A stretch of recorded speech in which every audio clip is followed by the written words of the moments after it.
Angles measured in radians. So what's the origin of having 360 degrees in one complete turn, 360 degrees in a circle? Well, the ancients used to believe that the Earth was at the center of the universe and the Sun evolved around the Earth. And if you were looking at the solar calendar using the Sun, you'd think it's 365 days for the Sun to go around the Earth. If you were looking at the lunar calendar using the Moon, then you'd think it's 355 days. And somewhere in between lies 360 degrees, so maybe that's perhaps one explanation of where the 360 degrees came from. Now the angle that you see in the diagram, this angle here at the center, it's 57 degrees and it's approximately 1 radian. So why is this angle here 1 radian? So radians. So the length of this line is equal to the radius, and I'm going to take this line, the radius line, I'm going to rotate it and stop roughly here.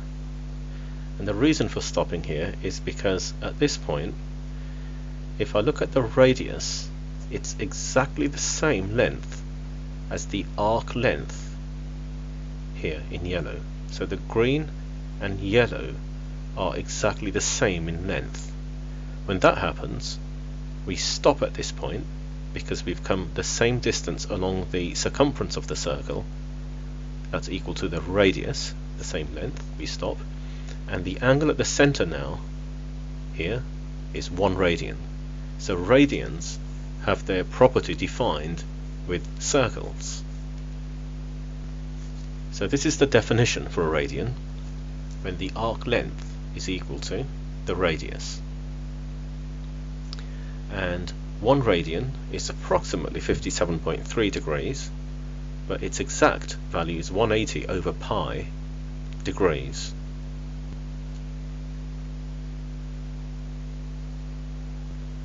So we have 1 radian, 2 radians, 3 radians, 4 radians, 5, 6, and then a little bit more, approximately 6.28 radians in one complete turn. In exact form, 6.28 is 2 pi, so we have 2 pi radians in one complete turn. So we can use this for conversions. So 360 degrees is 2 pi. So if you halve again, and then we can work out other multiples as well. So 180 degrees is exactly pi radians, and pi is about 3.14, so it's approximately 3.14 radians. And a good conversion rule to use is this, to convert from degrees to radians, and radians back to degrees. Have a go at converting from degrees to radians and radians to degrees here. Pause the video. So anything that you can do with degrees, you can do with radians. So you might be working with right angle triangles, so you can use SOHCAHTOA, sine, cos, tan. The angles in a triangle, instead of 180 degrees, they add up to pi radians. So if you add up the 3 angles, they should add up to pi. Sine rule, cosine rule, graphs, sine, cos, tan, and so on. So on the calculator, the sine of 60 degrees, and you'll notice right there that D on the display, which is this, is telling you angles are in degrees, so root 3 over 2. And if we do the same thing again but in radians, we first convert 60 degrees to radians, times pi divided by 180, and then we have to change the angle measurement on the calculator to radians. So press shift first, and we want the menu option there, angle units, and there are 3 different measures of angles, degrees, radians, and gradients. We're going to go with option 2, and you'll see there's an R on the display. So this is important when you're using sine, cos, tan, or their inverse functions on the calculator. If you're not using any of these functions on the calculator, then it doesn't make any difference whether your calculator is in degrees or radians. But it's crucial that you have it in the correct mode when you are using sine, cos and tan. So now I'm going to do sine pi over 3, and you get the same answer as before. Now let's say if I didn't change the units to radians, it's back to degrees, and so now if I do the sine of pi divided by 3, completely different answer. In this example we're calculating the angle theta, and we want the angle in radians, so you could work out the angle in degrees and convert it to radians. That's a slightly longer method. You have to get used to using radians for problems that are in radians, rather than doing degrees first and then doing conversions all the time.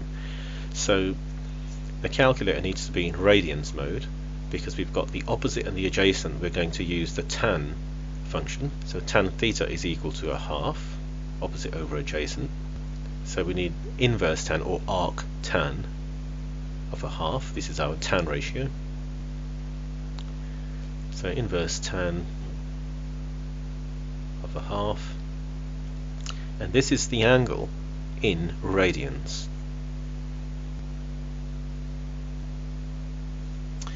In this example we have to work out angle x, so which mode does the calculator need to be in? Well, we're not using sine, cos or tan or their inverses, so it doesn't make any difference what mode the calculator is in. All we need to look at is the angles in a triangle add up to pi radians, so it's pi minus these two, 7 over 12 pi. And the same is true in this example. Isosceles triangle, so pi minus this angle, and then divide by 2 to work out what x is equal to. To work out angle x, we have to use the cosine rule. So we don't have a right angle triangle, so we're not going to use SOHCAHTOA. We've got 3 given sides, so it's the cosine rule. And the 8 and the angle x, the opposites. They go on opposite sides of your cosine rule formula. And the 10 and the 12 fill in the other spaces. So work out the angle. Make sure your calculator is in radians mode. We want the angle in radians.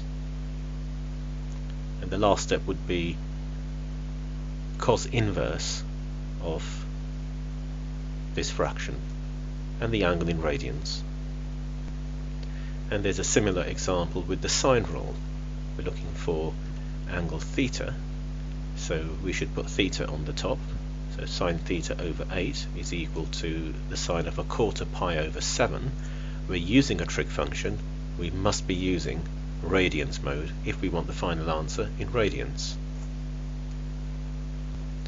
See, I'm not recommending that you do the question in degrees and then convert to radians. You really have to get used to radians. So a quarter pi is 45 degrees, so this is the longer version of it. You do the same, the same sine rule. You work out the angle, 53.9 degrees, and then if we convert this to radians, you'll see that the angle here and here are the same. Okay, for graphs, do the graph that you're already used to in degrees, and then convert all of these angles in degrees to radians. The same with the cosine graph and the tan graph. So there are no new graphs to remember. The same graphs that you've already known, that you know how to do in degrees. Just convert the angle from degrees to radians after you've done the graph. For practice, have a go at these questions.